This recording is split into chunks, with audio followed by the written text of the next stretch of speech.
Jigs and Bigs is proud to announce we're being supported by Old Glory Outdoors. They're a veteran-owned company that carries fishing and hunting gear. Plus, they're highly active in supporting veteran organizations and charities. Old Glory is an authorized dealer of favorite rods, FX rods, Guggen baits, X-Zone lures, Sixth Sense, and many more. There's a brick-and-mortar store located in East Brookfield, Massachusetts, but you can also order online at oldgloryoutdoors.com. They ship anywhere in the lower 48 states, or order online and pick up at the store. When you order, use the promo code Jigs and Bigs, and you'll save 10% off your complete order. Plus, you'll help support the show. Make sure to check out the apparel line called OGO Gear while you're there. Old Glory Outdoors believes in the slogan, "Start 'em young," to keep kids away from screens and enjoying nature. They've got a full array of live bait too. Check out oldgloryoutdoors.com and use the promo code Jigs and Bigs. Save some money and gear up now.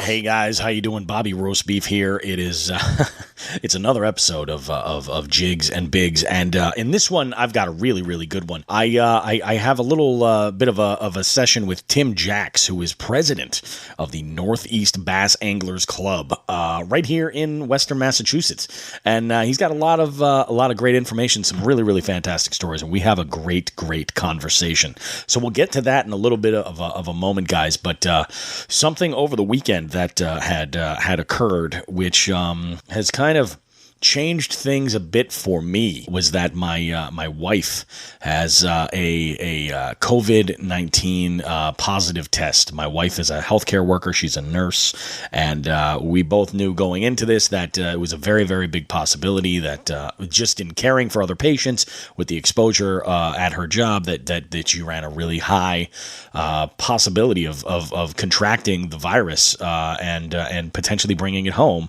And that's exactly what happened, because I have symptoms that are exactly like hers. So things are a little bit crazy around here at the house. We're trying to kind of split the house into the different levels, keep the kids upstairs, and we're trying to keep sequestered into the lower level of the house as much as possible to try to keep from infecting the kids at all.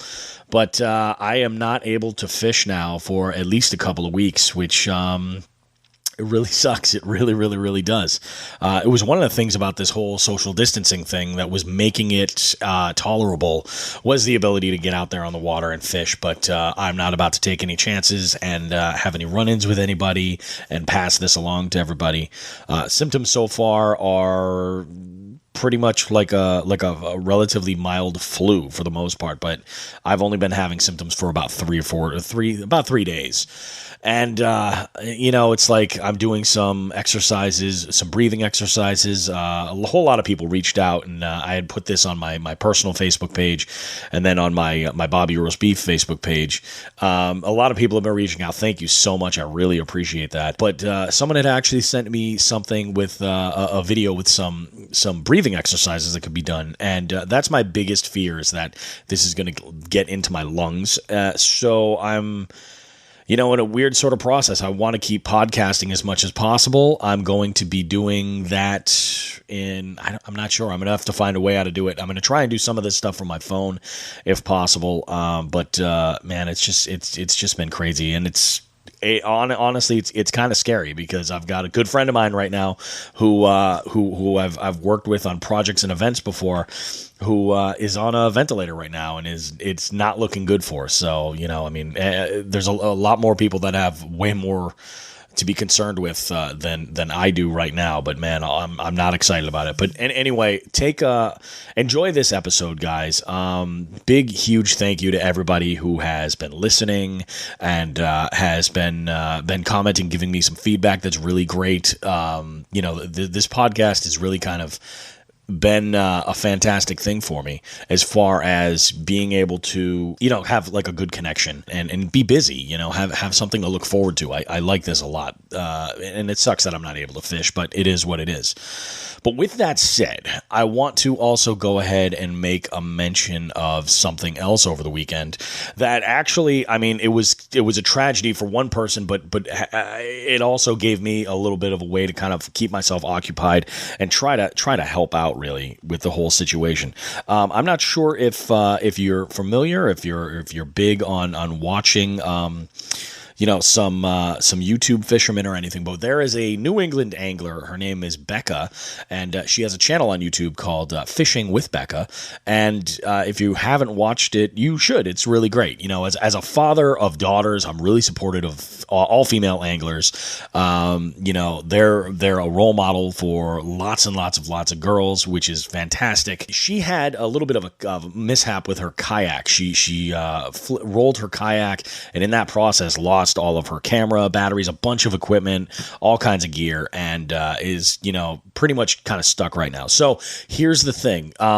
She's a YouTuber, and, she's doing this to pretty much full time right now. And if she could definitely use the help with the subscribers. So if you've got nothing to do because you're at home and can't really go out a whole lot or anything, and you're on YouTube at all, check out Fishing with Becca and subscribe and throw a like or two on some videos, maybe comment a little bit. Believe it or not, that actually does help kind of get a little bit more visibility for what she's doing. But also, if you guys would like to save some money, if you're interested in, if you use Guggen baits at all, and I use some Guggen baits, I like them, you can go over to Guggen baits and buy them either through the Guggen baits app or through their main page. If you buy your Guggen baits and you use the promo code Becca, you'll save yourself 15% off of your order.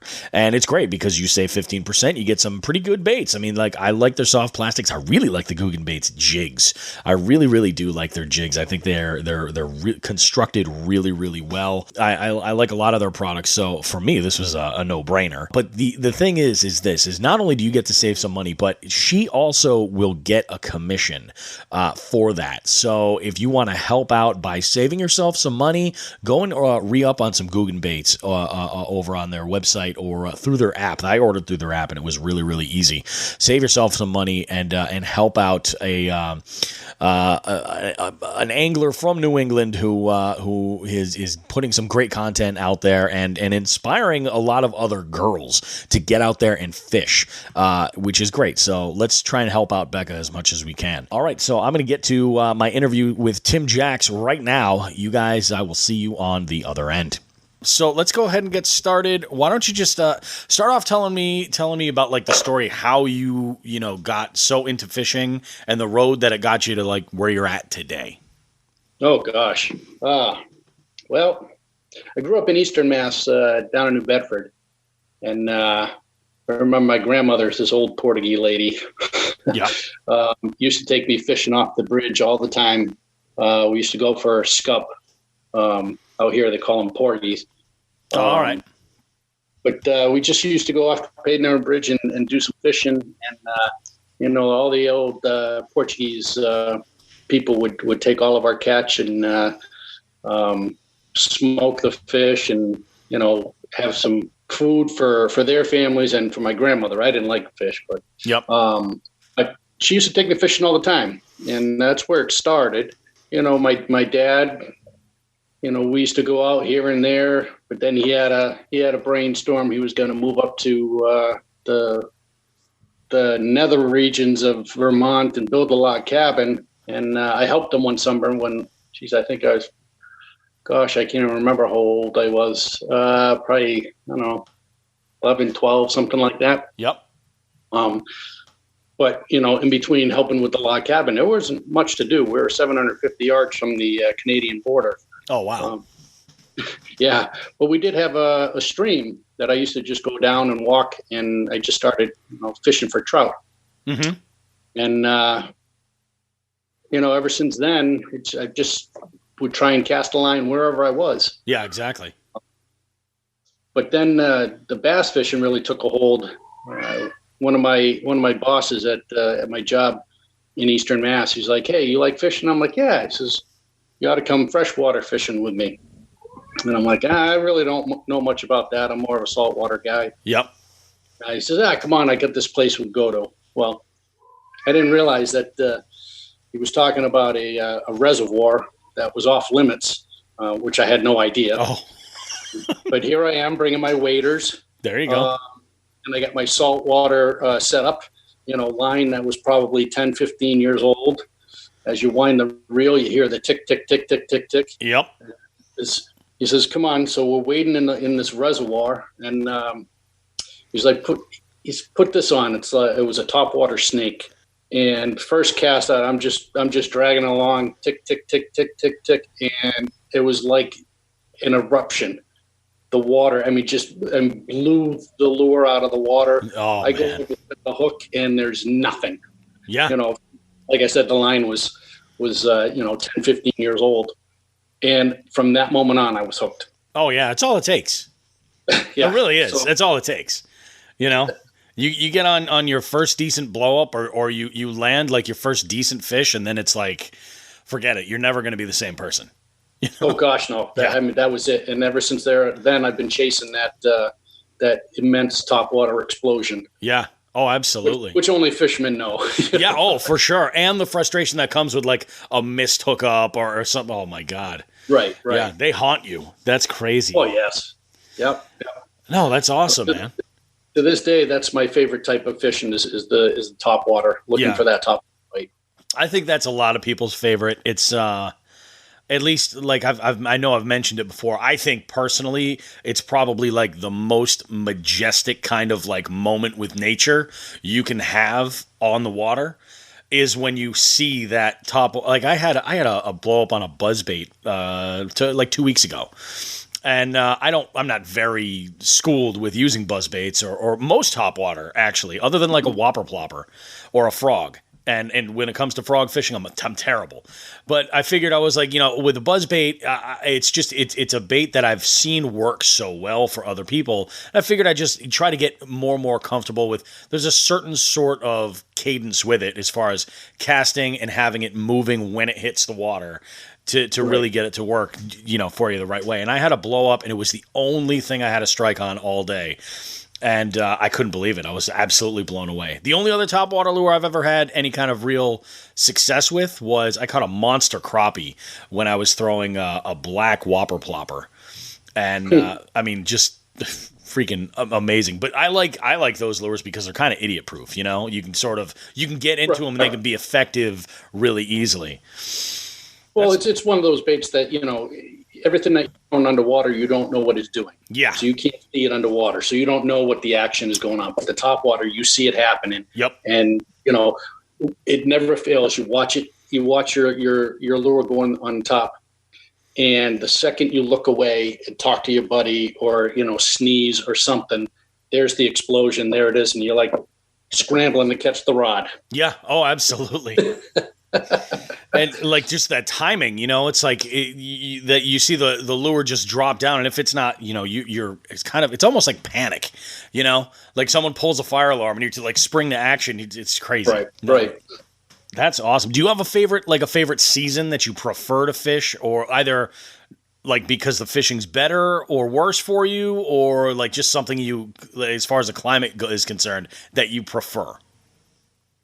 No, not really. Well, I'll go out fishing anytime. Case in point, I went out 2 days ago. I was hooking my boat up as it was flurrying. And then I went out yesterday. Yep. And it was supposed to be nice in the afternoon, but, it was actually sleeting while we were on the boat. Yep. So, I'll go out whatever, but I think, and this is kind of controversial, I really, really like the spawn fishing. I like to see the bedding bass. I think it's a little bit of cat and mouse game, between the fish that are on the bed. I don't keep them, I throw them right back. Oh yeah. But it's controversial in some sense. So Yeah, I do like like you said, like that cat and mouse. That's exactly what I do. Because I mean, I'm primarily a bank fisherman, so for me, walking along the bank and trying to watch and see, like, okay, well, I'm spotting a bed there and taking notes, and coming back over to that one spot, and then I'll even use things that are around me, like trees, which I'm a big guy. It takes a big tree to block me, but just to sort of blend in as much as possible, and I'll throw a real finessey presentation, like a Ned rig or something, real close, and try and work that around. And it's so exhilarating when you get that reaction, when you're like, okay, this fish is 20, 25 feet away from me and hasn't picked up on me, is still in that spot, and you're able to kind of hook them from that. It's freaking amazing. Yeah, I had a couple of years ago, I was at the Chicopee River actually fishing for shad. Yep. And there was a smallmouth on the bed, and I always have my bass baits with me, just in case. Yeah, of course. And I think it was probably some sort of Zoom fluke, or maybe it was a pink Senko. I can't remember what it was, but threw it onto the bed, and the bass inhaled it, hooked it, brought it in, released it, went right back to the bed. So I wanted to do an experiment. Back to the bed, hooked the fish again. Yep. I hooked that fish 3 or 4 times. No kidding. It's the same fish. And I'm like, I couldn't believe it. Usually they're spooked and they go, but this one was just aggressive. Did you, were you throwing the same bait each time? Yeah. That's awesome. I've had that theory before. I think it was the male protecting the bed. So, yeah. But they're super aggressive. It's fun. Yeah. Oh yeah, absolutely. It is. It's awesome. I'm convinced too. Like you can catch the same fish over and over and over again, especially when you release them responsibly and just turn them over like that. It's just because that's what this is all about, Right.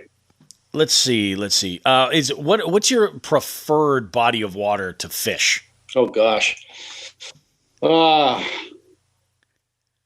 I really enjoy. That's so difficult. Locally, I really enjoy the river. Yep. And then, I live 15 minutes from Congamon, so I'm always at Congamon. Yeah.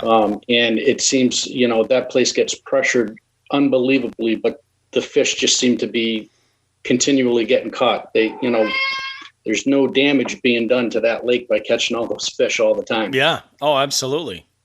And there's a lot of there's tournament stuff that happens over at that lake too, with some regularity, because it is a good size every day every weekend, every day. No kidding. Yeah. See, that's a lot. It's not like you just have a bunch of right now there's more. I see more people fishing right now, over all bodies of water. It doesn't matter where you go. Although I'll tell you, I think between you, me, and the wall, I think right now is a great opportunity to get on a golf course. If you've ever wanted to try it and do some fishing, because a lot of them are closed. A lot of them are closed. That's a very good point. Yeah, it really is. I drive by some of these country clubs and I'm just like, son of a bitch, I got to get out there. And just, I just posted something today. I was watching a video, and it was a lure comparison video comparing Yum Dingers with Yamamoto Senkos. Mm-hmm. And I was watching it, and it hit me that the guy who was doing it, and I love this kid's videos. They're great. So I'm not going to throw him under the bus, but he had, he picked a bag of they were on clearance for $1, and then regular price Yamamotos, but they were different colors. And I was like, if you're going to do a comparison like that, apples to apples, you really kind of have to make sure that they're at least similar colors. Like one of them was a black and red flake, and the other one was like a June bug. So they're kind of close, but one, especially in fishing, one company's June bug can be another company's, plum purple, or you know what I mean? Right. So, yeah, if you go okay, so we're going to use black, or we're going to use green pumpkin, where there's really no argument there. And then I also posted a question on it as a follow-up saying, would you like to get these reviews and, comparisons on the podcast? 100% everybody's like, nope, don't want to hear them. Okay, I'm not gonna waste your time. We'll just skip right ahead. Oh man. Well, I'm a Senko guy. I've tried. The only one that comes close for me is the Strike King, the Ocho. That's the only one that comes close. But I think I can go out with any color Senko. Yeah. And it's bass crack. Yep. Those lures. I can go out with any color and pretty confidently come in with at least one fish on that day. When it comes to stick baits, I'm with you 100%. Like plus like you can get the Gary Yamamotos anywhere. Right. They're not cheap, but they're everywhere. I mean, you can get them with no problem. I also for a long time, like I know a lot of people complain that they don't hold up. But I'll take a Senko that's been torn up, and I'll just cut the ripped off edges, and I'll use it for a Ned rig. I'll just store them in a separate Ziploc bag, and I'll use them for a Ned rig, and they still get hammered. I'm melting all my used ones down and re-pouring. I got a 4-inch Senko mold from Do It Molds, so I'm pouring all my remelting and pouring some 4-inch ones just to have. We'll see how those goes. I've caught some fish on the re-poured one so far. So so far so good. That's awesome. Yeah, there's a lot of this. I've been considering even like making my own jigs, but then I realized in mass you can't use lead, so I'm not about to start pouring tungsten at home. I don't think that's going to happen. No, so what I get away with is bismuth because I pour some and I use bismuth. Yeah, and I use that for my drop shots. But it gets expensive. Not as expensive as buying them in the stores, but to buy the bismuth and then a lot of people like to mix it with tin to have a little bit of hardness. I just do the little ball drop shots, and the bismuth doesn't usually crack, so I can get away with that. But that's good. That's good. I did pour some lead. I do pour some lead for the states that still allow it. Yeah. Oh, of course. And I think lead's probably the go-to. And I mean, if you fish Connecticut at all, that's no problem. Rhode Island too, I think it's no problem. So that's pretty good. What's like your favorite? I know you said that you're a Senko guy. What's your go-to lure? Like brand new body of water. What are you going to use to search? Although actually, you probably have some really sweet like Panoptics electronics going on, and you don't need any of that stuff. No? No. I got my Ultrex with my spot lock. That was my biggest upgrade, and I love it. But no, you know what? Depending on the time of the year, I mean, new body of water. Summertime, late fall. I'm going with the Senko. Yep. Senko top water. I mean, top water right off the bat, any type of Popar or Zara Spook, Bright King's Sexy Dog, anything like that. That. But I gotta go with either Senko or Senko's it. I'm one of those guys. My buddies in my bass club, they always call me Timmy Yamamoto. So. You got to make that your new trivia name. That's hilarious. That's good. Yeah, but only a couple people would get it. No, that's true. Enough. I think the ones that matter would. I would.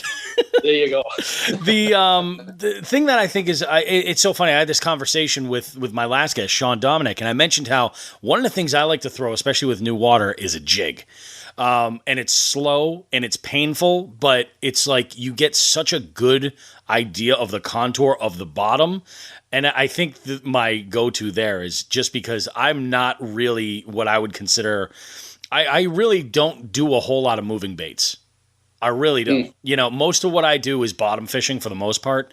And like some real finesse stuff. Like I just started getting really into throwing drop shots. I really like that a lot. Yep. And also like Ned rigs. I love Ned rigging. I think it's great. It's so versatile.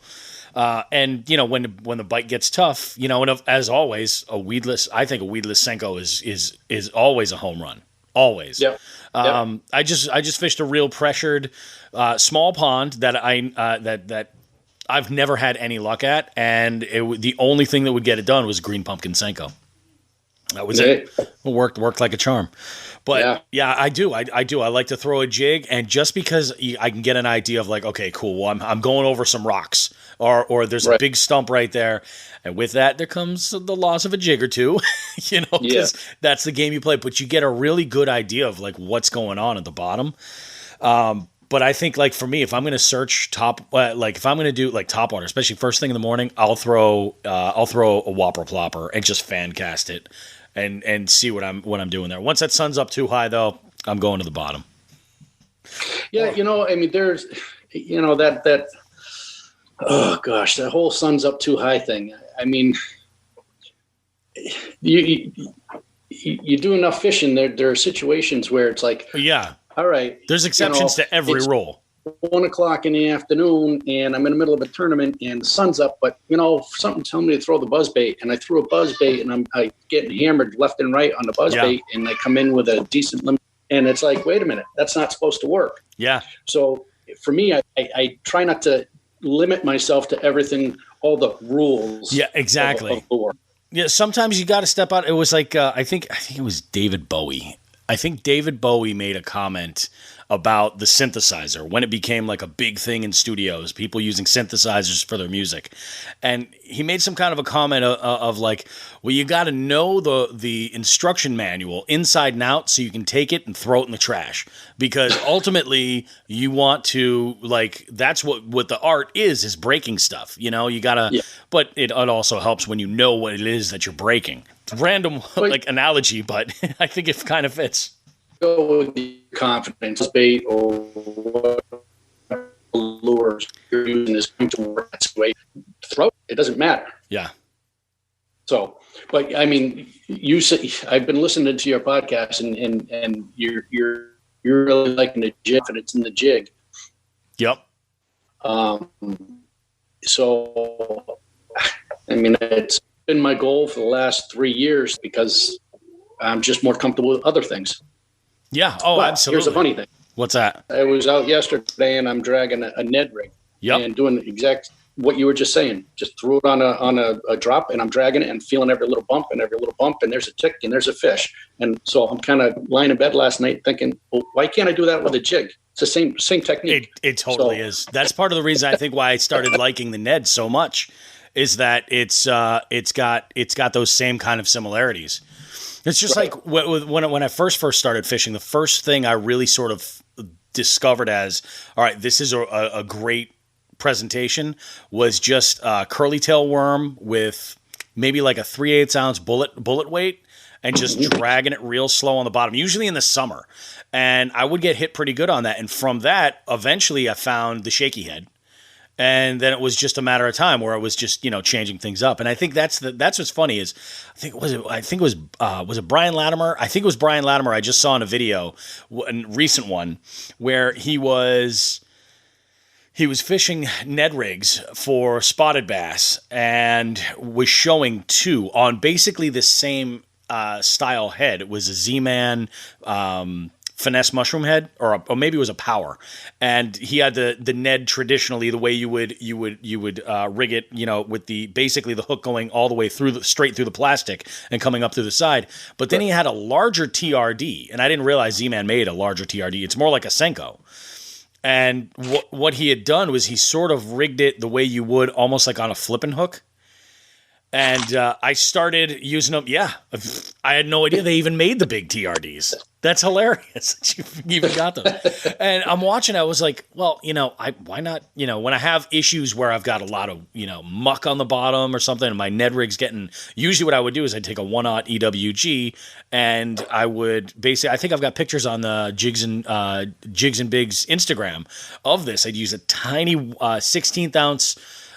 Weight, and I would just basically, it would be like a worm presentation, but with a Ned. I'd use like the Guggen Squad rattling Neds, and they just kill it.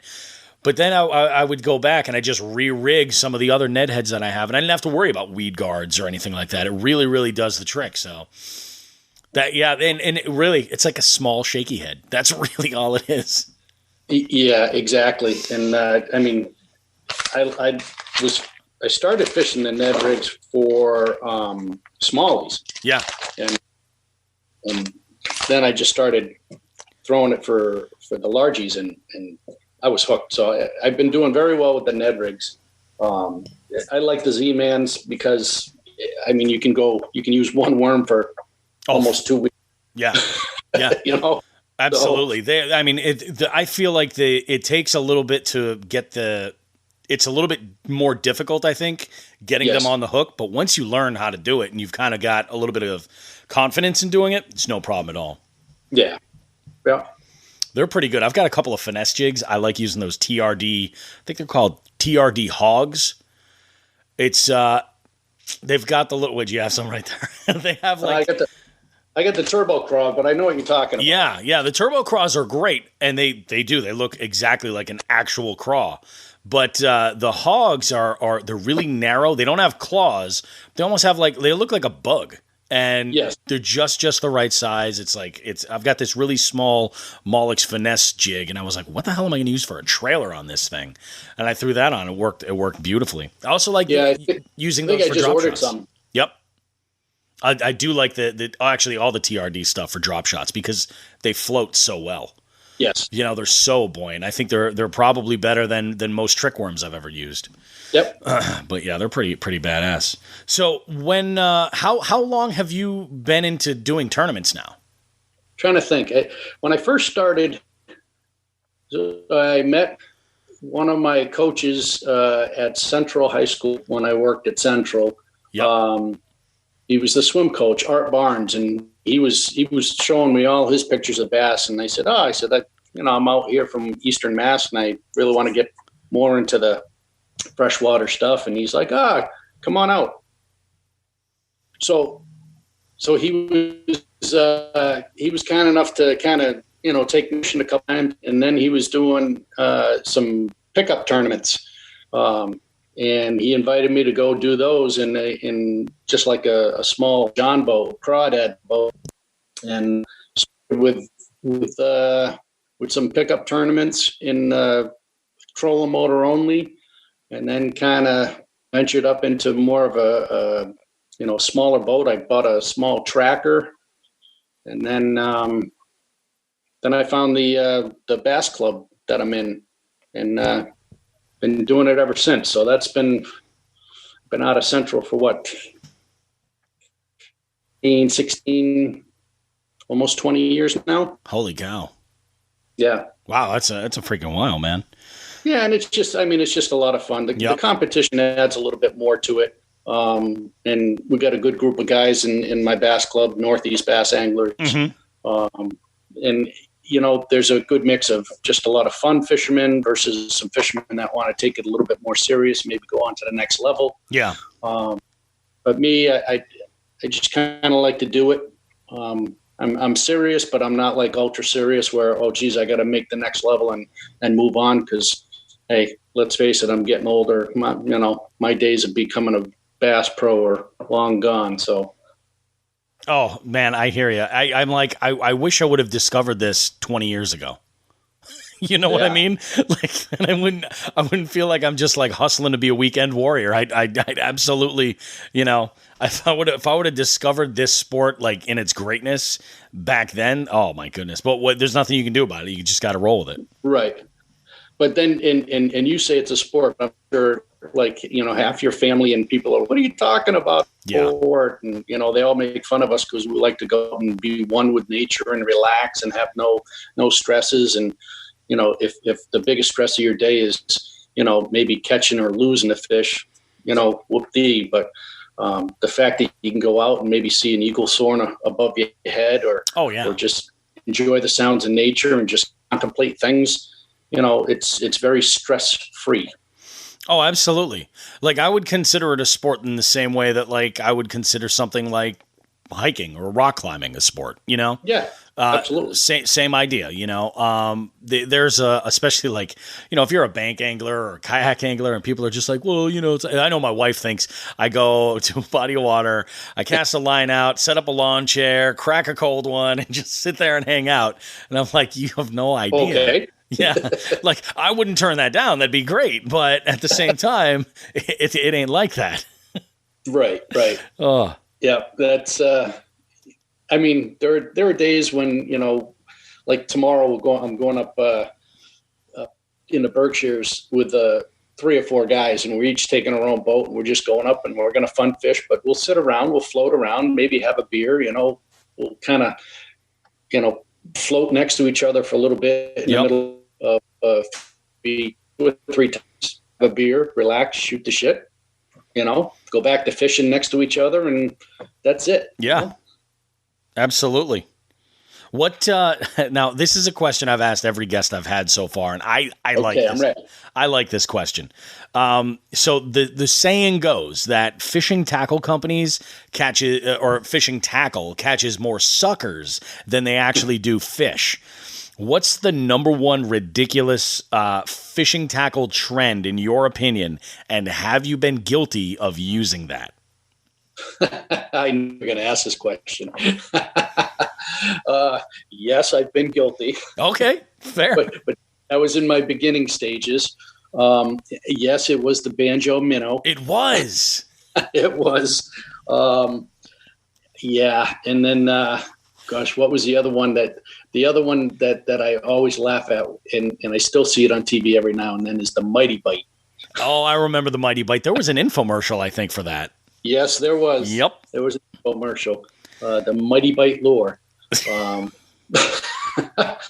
Yeah, well, but it's funny that you say that, because I got a buddy of mine that he makes lures and his own stuff. He kind of dabbles around, and I go out and I take whatever lures I have and I show him, and he's like, you know what? He says, that doesn't catch fish. And I said, well, why don't you think it catches fish? He goes, these lure companies, they catch more fishermen than they do fish. Exactly. I'm like, you know what? All the pretty colors. I mean, this is why I have all these different colored baits. Oh, absolutely right.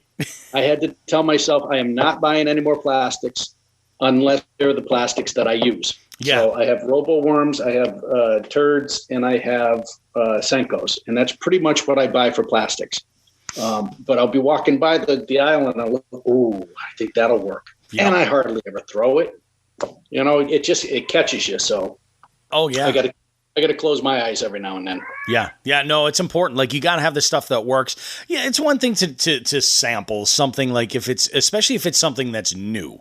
Yep. Like I never ever used anything that was white. Like I would never throw a white spinnerbait or crankbaits. Like white, just for one reason or another, just never ever did anything for me. And then I was watching, and speaking of like bed fishing specifically, I was watching a video, and one of the soft plastics that's fairly new that I like is the Bandito bug.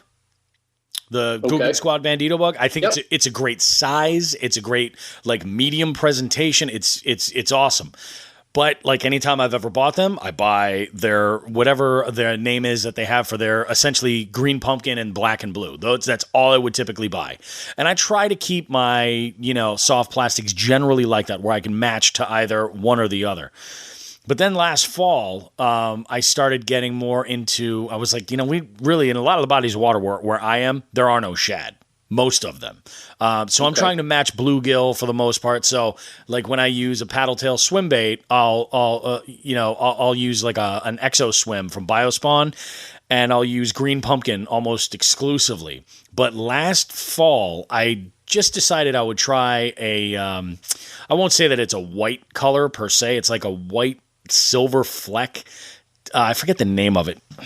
I forget what Biospawn calls it, but it's sort of a shad pattern, and man, they just lit it up. And you know what I realized for the first time, and then seeing this video for when they were bed fishing, throwing a white Bandito bug, you can see this sucker so easy in the water, so you know exactly where the lure is and what it's doing.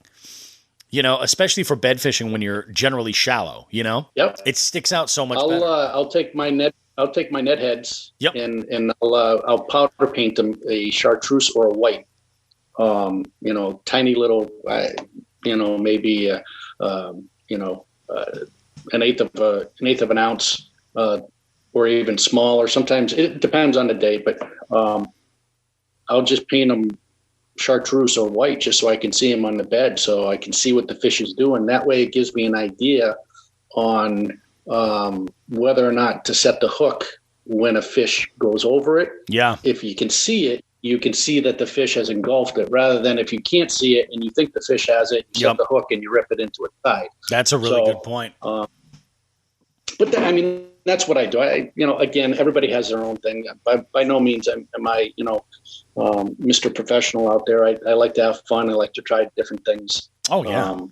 Certainly like to learn some new techniques and stuff like that. But I also don't want to cloud my mind with all the new techniques that everybody's catching on. Yeah. Which changes every year. So I like my confident stuff. I think the first thing you got to do is figure out what you're confident with and then stick with it. And, it's one thing to dabble, or you could consider it dabbling, or I like to think of it as just challenging yourself, stepping out of your comfort zone a little bit. And you might surprise yourself what you can actually do when you're, not relying necessarily on what, what you've been on, sort of what you've been leaning on this whole time coming up. Yes. So it's always like going to the lake with, just one rod and it's a jig rod and saying, okay, I'm going to throw the jig all day long. And then, 5 minutes in, you're snipping off the jig and you're putting something else on because you see the fish and you're like, what am I doing? Yeah. But when I go out fishing, I want to catch fish. So yeah, yeah, exactly. I have a problem. There's nothing wrong with that. I wouldn't say that that's a problem. Of course, my phone is ringing. My wife does. She thinks I'm nuts, but that's okay. Yeah, but I think that's common for just wives in general. I'll bet you if I did a poll right now, every single listener that listens to this show probably would say, "Yeah, my spouse thinks I'm crazy." Yes, 100%. Yeah. So I haven't asked anybody this yet, but I figure with you, Tim, it's probably best. Tell me the story of everybody's got, no matter where they are in their story of fishing, they've all got that catch that now you can share either one with you or both if you like. One that absolutely blew you away, like just like the catch you're most proud of, or the one that just broke you, Oh gosh. Well, I'll be honest with you. Man, I gotta. That's a good one. Yep. Well, one's related to bass fishing, and one isn't. Oh, all right. So bass fishing was a couple of years ago through my bass club. I was lucky enough to qualify for the divisional Northeast divisionals up in Lake Ontario. St. Lawrence River there. Uh-huh.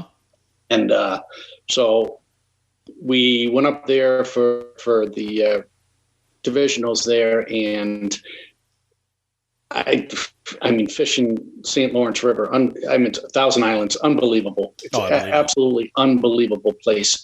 I want to get back there again. I'd go every day if I could, if it wasn't 5 hours away. Mm-hmm. Just unbelievable fishing.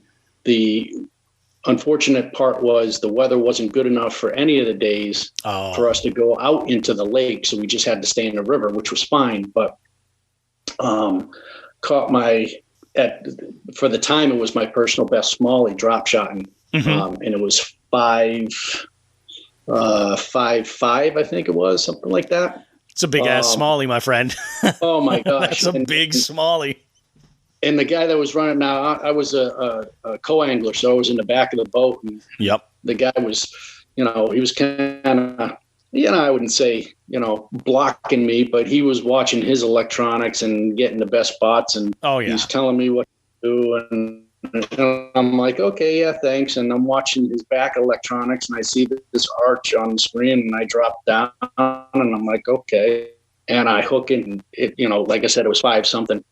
And the guy got mad at me and says, if you're going to block me from catching these fish, you got to tell me when they're on the screen. I'm like, I'm sorry. I saw it. I reacted. I, didn't know it was, So it was that fish right there was just my favorite smallmouth to catch in a tournament. Mm-hmm. Now my personal best smallmouth to date is up at Onoda, and that was a 5.6, and that was in December on a silver buddy, one of my own as well. I made a silver buddy.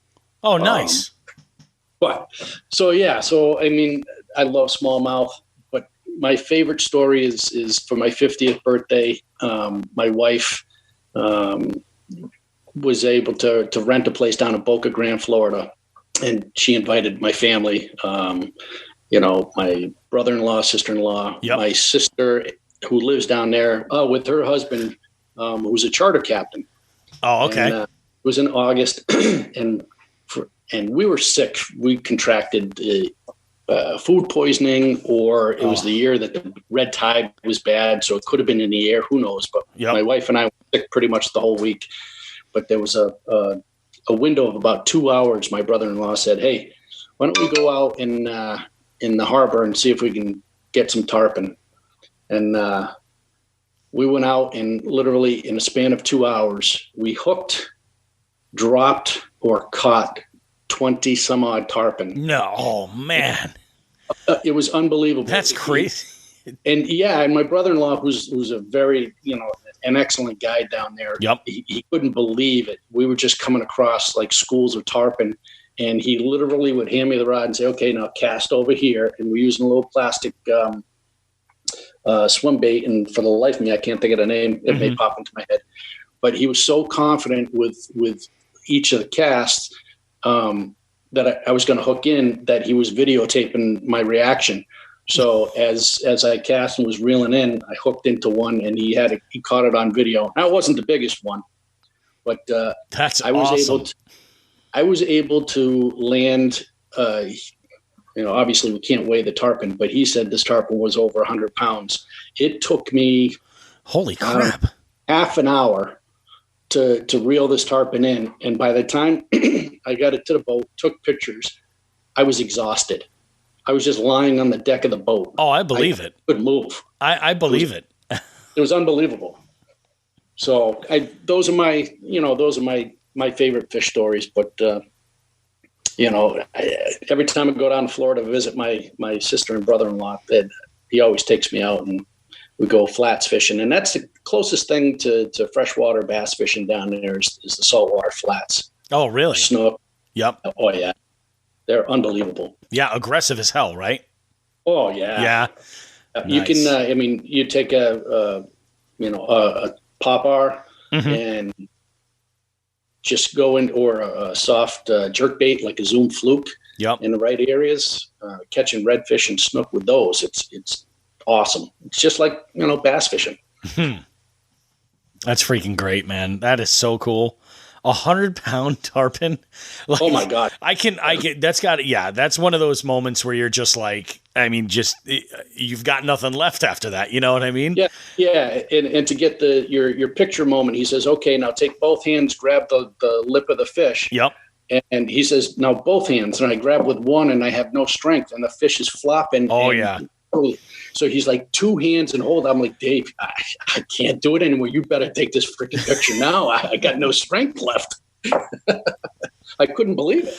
Yeah, you see, especially like these saltwater guys that go out and they catch these large fish, and it's just like, oh my God, it's just one of those things like you just got to do, I was telling my wife, I said, for my 50th birthday, I want to take, a couple of weeks and either pick, one, like I've got a short list of spots in the country that I want to hit and fish, and just go with a guide, and just to get that, like, I would love to get that double-digit bass experience, Oh yeah. And I was like, yeah, that's the perfect time to do it. 50, it's a mile marker. Let's make that happen. So that's the goal. I got quite a few years to wait, but we'll get there. Yep. That was my, I told my brother-in-law too, I said, my 50th birthday, you're putting me on tarpon, because that was the first time I caught tarpon. So yeah. Oh, and what a first time out. Oh my gosh. That's unbelievable. Yep. No, that's crazy. Now I'm going to share this story with you, and I had mentioned it in the first episode, but this is like that fishing moment where it was like, in a similar way where you're just like absolutely drained. So I had, the numbers are totally different. This is about a 5-pound bass. Right? About. Okay. So I have this one spot that I like to fish periodically, and I like to go there because I've got a really good understanding of the way that this body of water works, and I like it because of that confidence, I can go and try new stuff. And and it's a good spot. So one of the things last year that I was doing, I was trying really hard to build confidence in fishing with a jig. And the way that this all happened was just, it was freaking bananas. So this area where I fish, there's a lot of, this one end of it has a lot of man-made structure, a lot of concrete. And in fact, the area where I am, there's a railing that comes up to keeps you from like falling in the water that comes up and goes around you. And there's a little spillway just to one side of it. It's about like at the smallest, at the shortest level, it's probably about 4.5 foot high. It's not crazy, but I mean, I'm way over 300 pounds. Like for me to jump over a wall like that is a big deal. You know what I mean? It takes a little bit of finesse. So I ironically was throwing a 1/4 ounce Terminator finesse jig, green pumpkin with I think actually it was a radfish craw as a trailer. Okay. And flop it. Yep. I love their craw, their soft baits, their craws. I think they're awesome. They're just the right size to make like a finesse jig like that really sort of pop. And it was one of these things where I had fished 2 or 3 other spots that day. It was not a good day. And I'm one of these anglers where if I'm not having a good day, I start to overthink everything. And I made the conscious decision. I've been getting better with it. But I made the conscious decision to say, I'm going to step outside of this and I'm just going to, because nothing's biting, I'm just going to throw a jig and we'll see what happens. And I had, I didn't have the confidence at the time in this body of water per se. So I was just kind of throwing where I was sort of taking the info that I had and piecing it together and casting this jig in this one spot and slowly moving it over and moving it over. Well, I get hit with a freaking freight train of a strike. This thing hit so hard, it almost took the rod out of my hands. And so I set the hook crazy hard and I start, working the fish back. It swims out to open water and eventually comes up. And I get the sun that was setting kind of shines down on the water and I can see this big reflection of its body. And I'm like, oh, Jesus, this is going to be a problem. Now, I'm standing on a platform that's, from where my feet are, it's probably about 5 feet up from the bottom of the water. So every fish that I've caught from this spot, I basically have to flip up to me and be able to grab. This isn't happening with this fish. It's not. It's too large to do it. I don't have faith in the line that I've got. I don't want to break the rod. So what I do is I open up the bail and I let the fish swim off and just kind of do his thing because I've been going back and forth and I know I'm not going to pull him up and over the railing. So I shimmy down under, I get my fat ass on the ground and I shimmy under the railing and I drop down onto the, onto the spillway. And the water level was low, so there's no water coming over it. So I'm standing over there, and I take the rod, and I work him back over to where I am, and I get him out, and I'm like, I couldn't believe this, like really defined bucket mouth, just this monstrous head, like, and I go to grab my scale, and I can't reach the bag on the other side and my phone was in there too, so I couldn't even take a picture with this fish. I couldn't freaking believe it. So it didn't happen. That's the problem. That's the problem. But, and I say this all the time, what I got out of that instance. So anyway, what I got out of that instance was really that I had confidence in the jig, like real confidence in the jig, because everything I had heard about this presentation had actually happened. Like it doesn't get all the bites, but the bites that it gets are the bigger bites. Yeah. And I was like, okay, that was like, I could like hear it in my head at that moment, like Gene Jensen saying like, fishing a jig is not going to get you every bite. And I'm like, oh, okay. So I'm holding this thing. And I mean, this fish and I, we had battled back and forth for this whole thing. Plus like, the only recoup time he had was about like, the short amount of time it took me to shimmy under the railing and then drop my fat ass onto the spillway. So I'm holding this fish and I'm just like, okay, I'm just going to, release him, let him go. Swims off. I'm just like, this is amazing. I was like shaking, like a religious experience, Yep. What was even funnier was climbing back up and over. That was the real show.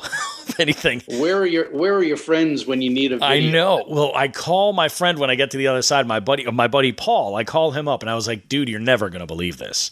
I was like, I just had like a meeting God type experience with this largemouth at this spot. And he's like, "What happened?" So I told him about it. I was like, "So you know that little drop off I had to climb over?" And I'm like, and I reach over to grab. I figured I had my phone in my pocket. I usually always do, but I put it in my bag. And I'm like, "You stupid bastard! How could you do that?" Oh, so I have been trying to catch this bass again at some point. It's for so long, but it's your Walter. Yeah, that's exactly it. And I was like, "You got to be kidding me!" Oh, I mean, the as far as the largest I've caught yet that I've been able to weigh, I did break 4 pounds last summer as well. It took a few months, and that was also on a jig. And I was just like, "This is great," but this thing had to go 5. It had to. It was just an absolute beast. Well, for bankfish, those are good sized fish. Those are great fish. Yeah, 100%. I couldn't believe it. So, yeah, it was amazing. And I've had some decent fish that have come up from then, but that's my goal. And my other big goal is once I break a certain weight and I catch, something that breaks a certain weight for largemouth, I've got a different weight for smallmouth. I'm 100%. What I do is I keep, of course I keep, leader and stuff on a spool, but I'm just going to measure using that and then get a replica done. Oh, I'm looking forward to it. I have a spot already in my office waiting for this to be hung up. Nice. So that's on the radar. But yeah, that's my big story where I'm like, yeah, that changed things 100%. I was like, wow, no more dinks. I'm like, now I'm not going to get that, oh yeah, I caught 1.5 pounds. I caught an 18-inch bass. Oh, great. Wonderful. No, this was a game changer. Yeah. The largest bass I've seen caught. Yep. Was that same coach from Central High School. When he moved down to Florida and I went to visit my mother, I met up with him and we went fishing. He caught a 9-pounder. The day that we were fishing.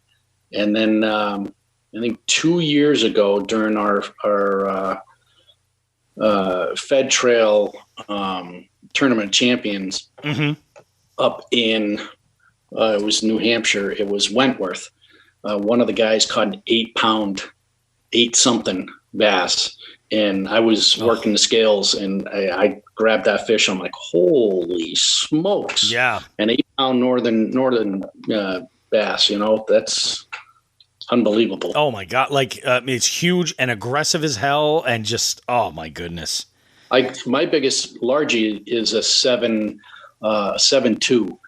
And I caught that up in Menominee on a drop shot. Really? Oh yep. My God. That's the kind of story I love, Tim, because there's so many people that don't like, they just turn down or turn their nose up rather at that finesse presentation. And yes. It's just, oh my God, it does. I mean, the biggest bass I caught this year was fishing finesse. Yeah. You had mentioned that you hadn't been much of a drop shot fisherman, but you're starting to get into that a little bit, huh? Yeah, that's definitely. Yeah, I've only caught one fishing the drop shot. There's a couple of techniques like that I need to work. As a matter of fact, I was just talking with a YouTuber last night, and she had caught an absolute monster. And in her video, I noticed that there was only like about 6 or 8 inches of line between her weight and her hook. And I messaged her and I was like, I feel like I'm leaving a mile because I leave probably about 16, 18 inches in between my hook and my leader. And I'm like, maybe I'm just not thinking or putting the consideration into like where the level of weeds are or where they're suspending. Cause I'm sure all that comes together, but I got to work on that. Yeah. Honestly, and this is just me, I usually leave about, maybe 10 inches or so, maybe 12 inches max. And I'll be honest with you, I don't really look at it and tie my hook and say, oh, do I have a foot? I just kind of guesstimate. Yeah. sometimes if I see that the fish are snug right on the bottom, I might, do maybe 6 inches and just kind of let it sit a little bit more rather than, popping it off the ground. Yeah, that's true. That's true. I don't get too caught up in all that stuff. I mean, you're rattling off, all these bait names and manufacturers. I listen to your other podcasts, and which, medium, heavy, 7 foot, fast tip, big eye, little eye, whatever reels. I'm just sitting here like, I got what I have. I have a hodgepodge of rods and reels. Now, granted, they're not ugly sticks or anything like that, but yeah, but I don't go crazy, and I don't know exactly every single rod and reel that I have manufacturer wise. That's why I kind of just chuckle when you guys start talking like that. Oh yeah. But I'm just, hey, give me I got a couple St. Croix. I got a couple, Ardent rods and reels.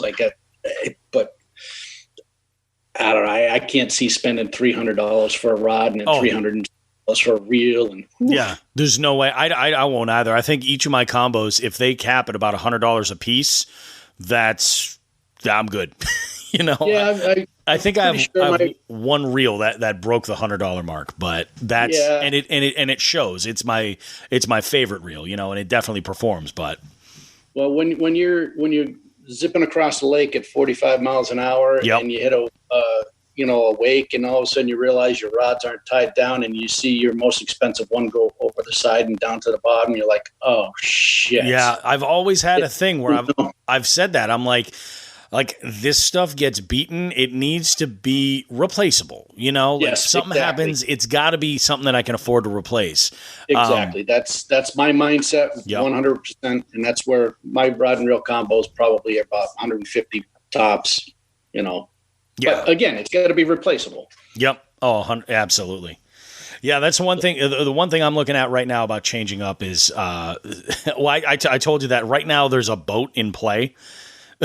Okay. There is a boat in play. It's but I need a hitch for my car. It's just not going to happen right now. It's not going to happen for a little while with this whole my business is completely down right now. So that's all on the back burner. But it's still not swayed me from looking at modifications and things that are making plans, which I hate doing. You know what I mean? It's just it's bananas. This is really good, man. This is a really good show. I like it. I can't believe it's already been an hour. Has it really? It's been an hour already. Oh, geez. Unbelievable. Well, see, that's why you're the professional. You get to lead people into a conversation. So that's what I try to do. I just try to, that's ultimately what I thought of the problem. I always try to think problem and solution. And I would get in the car and I'm like, oh yeah, I love to listen to a fishing podcast. But the problem is I'll find one. And one of two things. It's either all about tournament fishing, which I'm starting to get a little bit more into, but I definitely don't follow with any kind of regularity. Or if it is like fishing tips and techniques and just discussions or stories, it's the podcast. And not that they're not great. A lot of them are actually fantastic podcasts, but it's finding them that have content continuously coming out on a regular basis. So that's what you don't want to listen to a rolling infomercial on certain baits or equipment all the time. You want to hear informative stuff. Well, and sometimes it's even if it is just an extension from like a YouTuber doing a podcast or something like that, what I've found is they'll have 3, 4, 5 of them and it'll be good. And maybe it just doesn't get the response that they're looking for. So then they put it down. But there's a couple of podcasts that I've been listening to where I've listened to them all and I'm like, nothing new's come out. There's a couple that I've also listened to currently listening to that I love. Like one of them, and I tell everybody, I go, you got to listen. If you're interested in fishing podcasts, listen to Tackle Talk. The host, I think his name is Andrew Hayes, and he's got a lot of know-how. He's from Ohio. He's a younger kid. He does a lot of smallmouth fishing, and he's just got a really, really, really great show. Every episode, it's super digestible. It's like 30 minutes. He keeps it really tight. Great format. His intro is done by Bill Dance. which is kind of crazy. Nice. And it's just a really good show, and he's been really consistent week after week. So I appreciate that. And that was one of the biggest things. I was like, there's just not enough stuff where somebody's dedicated to it, and it just goes.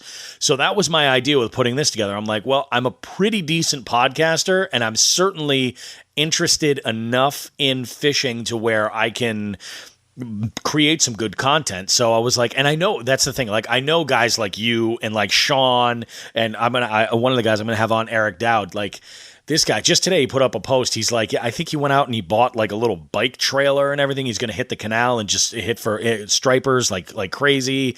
Oh yeah. I mean, it's not weird for me to like get up at like 8 a.m. or something on the weekends, and I'll have like 3 or 4 pictures that he sent me of carp that he's caught over at the Oxbow that are like 25, 30 pounds. It's just nice. Bananas. Yeah, I mean, he's all about it. So I've got people in this little circle, and I'm like, well, let's just have some fun. This way they can kind of, talk about their passion with me that I share with them, and then, I'll put this stuff out there, and there's definitely an audience because people have been, this podcast, even more than my trivia podcast, has blown up for listeners. Really? Oh yeah. And I think a lot of it has to do with the Facebook groups and social media and getting people out there. Like the Instagram that I've been working on, I've never had the ratio of people who follow me be higher than the number of people that I actively follow. So that's an accomplishment I've been trying to do with the trivia stuff for a long time. But with the fishing, it happened within weeks. I couldn't believe it. I just started following some people and putting things out there, and people they're listening to the show, and I appreciate it. So I'm going to try to make sure I have an episode each and every week, and make sure that it goes like for the duration. I might even start ice fishing next winter, just so that I've got stuff to talk about. That's not, let's get ready for bass fishing. Aren't you sick of this ice? I don't really love ice fishing, but I might consider doing it. It might also be fun too. We want to talk about just sitting there having beers and eating food. And that's flags up. That is ice fishing. That's the whole thing. I mean, and that was my experience with it too. Like I remember going with my old man and his buddies. We'd go out ice fishing, and it'd be like, okay, we're going to drop a bunch of holes here, and then throw tip ups all over the place, and then there's a grill going. So we're cooking over an open fire. Everybody's just drinking and having fun, and I'm like, crazy stuff. Yeah. It really is. And now ice and fire don't mix. So people are having open fires on the ice. And to me, it's just counterintuitive. That and trucks on the ice. Yeah. I don't get it. But 25 years ago, our winters were much, much more like I think you got safer ice quicker. So much earlier. I can remember we used to have manual augers. I see these guys now that go out there that have the ice. Like that's the other thing too. When I would go ice fishing, I never had those like drop down fish finders. No idea. It was just like, I fished over here before. This is a good spot. Let's put, a bunch of holes around here, drop some tip ups, and then keep warm. Yes, and that exactly. Keep warm. That's the main focus. Exactly. Awesome, man. No, this was really good, Tim. Thanks so much. I appreciate you doing this. No, I appreciate you having me on. It's always good to talk fishing. Yeah, absolutely. Especially on a rainy day. Yeah. Although I see the sun peeking out. I might try to sneak out. I do too, but I think my wife will kill me if I go out there. Yeah, I think I got the same problem over here. I've been trying to get my girls out with me because there's nothing they can do right now. Like for a little while, we're like, what's that?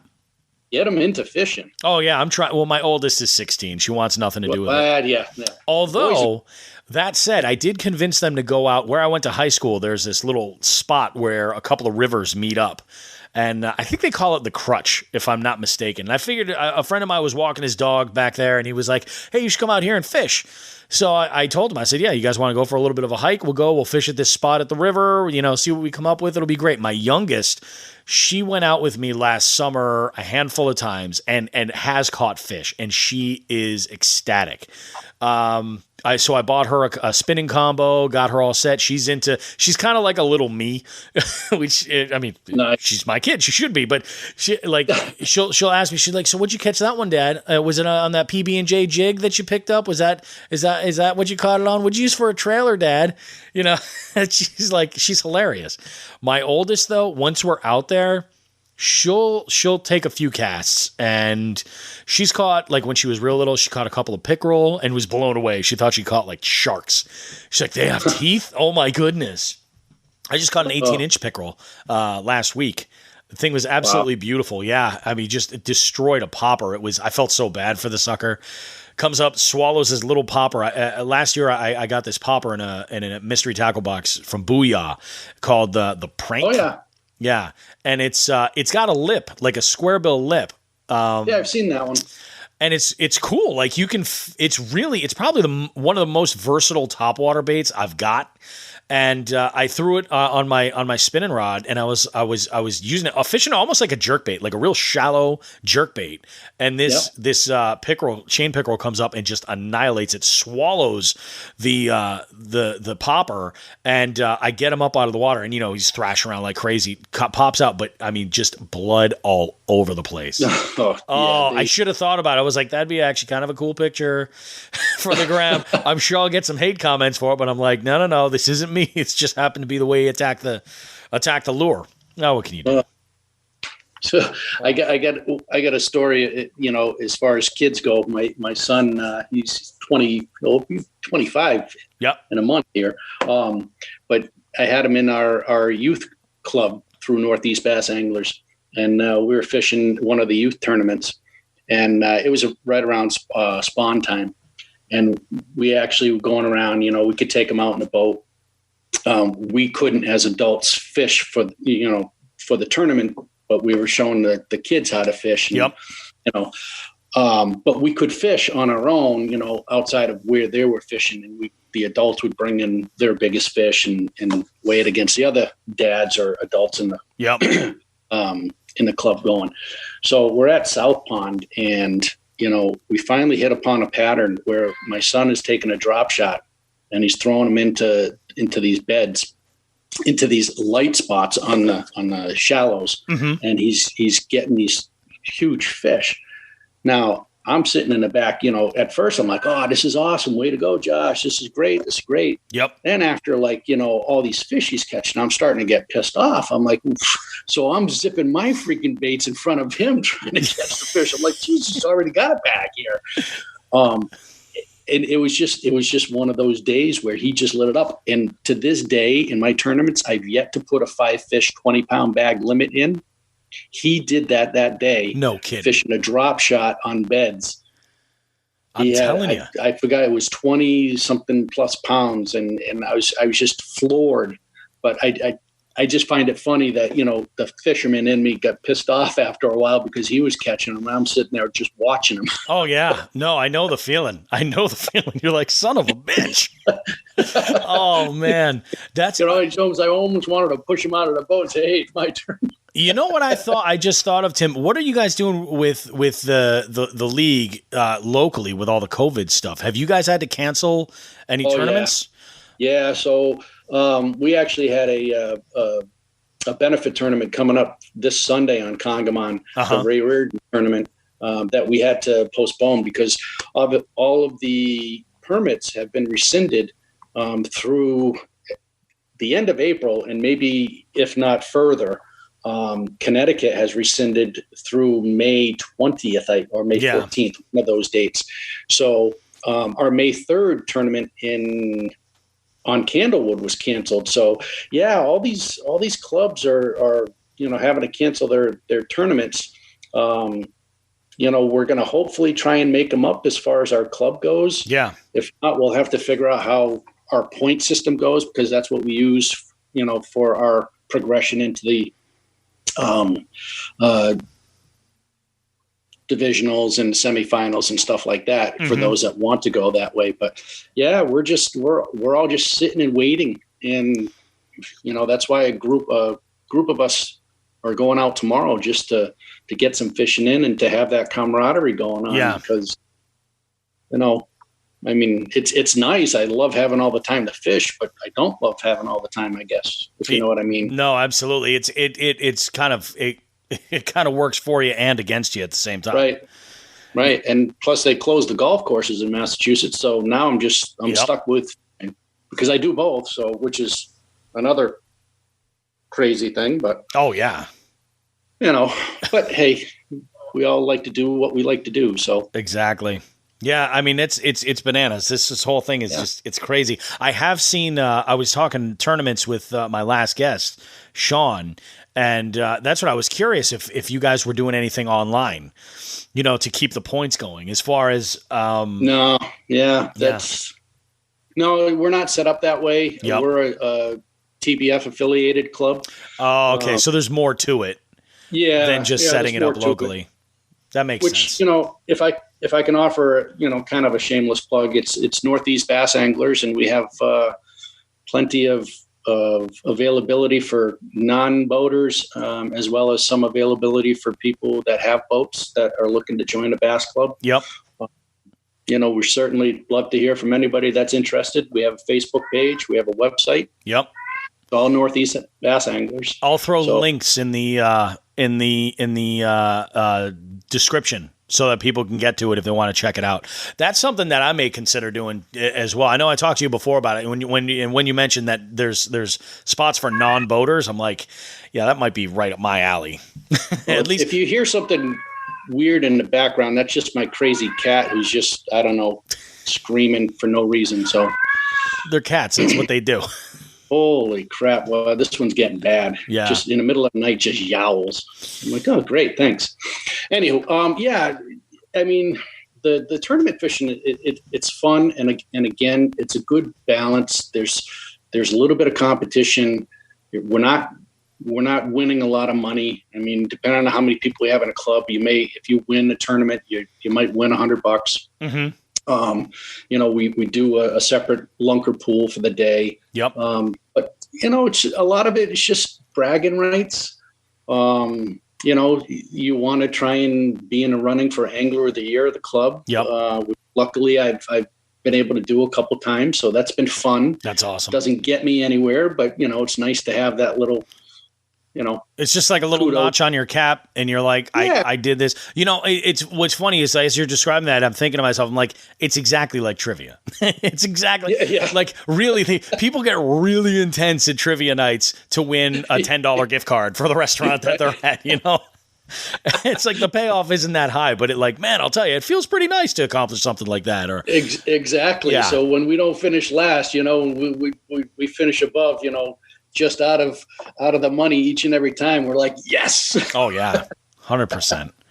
Nice, man. Well, this was really, really good. I'm going to edit this over the weekend and it'll be up. I've been uploading on Tuesdays, so it'll be up then, but that is awesome. There's a couple of spots in between where either my internet or Zoom had just gotten kind of wonky. I'm going to cut out whatever is random, but I'm going to keep everything that you put in there. And I'll disclaim it in the intro and outro and everything, but man, this is really good. Yeah, no worries. And I am going to take you up on the offer to go fishing once all the quarantine stuff is done. I'm on it. Absolutely, I'm on man. I'm always willing to go out and just hang out for a little bit. Yeah, fish with somebody new. Absolutely. I'll learn some drop shot stuff from you, I'm sure. Oh, see, that's one of my favorite things is finding some structure and just kind of hovering over it and doing a little bit of video game drop shotting. Yeah. Well, and it's so funny you say that because I remember when I was doing homework in different techniques and I was like, okay, so the drop shot makes a lot of sense. But then I was like, this doesn't seem like it makes that much sense unless you're right over what you're trying to fish, basically fishing vertically for the most part. And I'm like, as a bank angler, it doesn't really seem to click. But what I did notice is that it does work just as well because I can go and just drag that weight across the bottom, but not have the bait on the bottom. Right. It really does sort of help things out. So there's... Same way to feel the bottom. Yeah. You just drag. And if you hit a big rock, you just sit there and shake it. Yep. Yeah, that's the thing with the hook not being on the bottom. If you go over a stump, you're not going to get hung up like that. Especially like I really the drop shot weights I like to throw are the cylindrical ones. Yeah. There's nothing to get hung up on. They just glide right over. Right. It's great. Well, awesome, man. Thanks so much for doing this. I'll have it out very soon. All right. You have yourself good. Absolutely. Have yourself a good weekend. All right. I'm going to go have myself a beer. Yeah, I like that idea. I think that's a great idea. Take care, Tim. All right, Bob. You too. All right. Bye-bye. I told you we were going to have a good time with this one. This one was not as long as my previous episode, which is all good. Like I said, I'm kind of in it for the quality of the content. If the I'll give these episodes as long as they need. Really great conversation with Tim. I met Tim actually through my regular local area trivia nights. He would come out with his wife and their friends and play some trivia, and that's how we kind of got talking. And fishing came up, and it's amazing how the fishing community has all these ways of just kind of making connections between people. Really, really cool. Check out, I need you guys to check out Northeast Bass Anglers.